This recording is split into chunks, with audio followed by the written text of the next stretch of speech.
Guys, in today's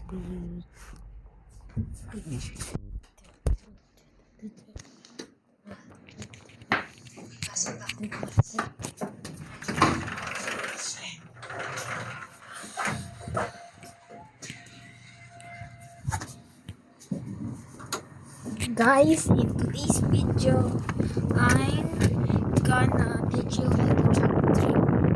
So this is the first video how to do it. First, you need to grab the wall. You need to immediately change to directions, and you need your dribble to do that.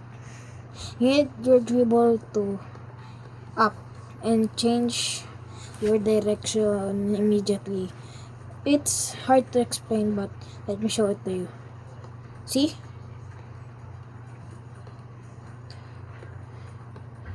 Just like that. And chop dribbling.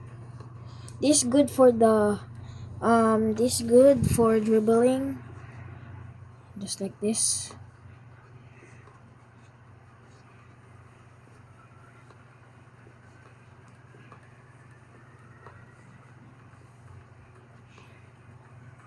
And this is the first video how to chop dribble.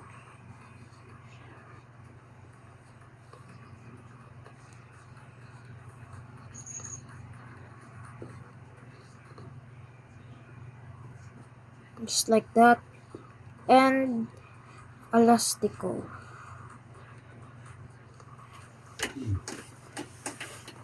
Hey. Just like that, guys. Bye bye.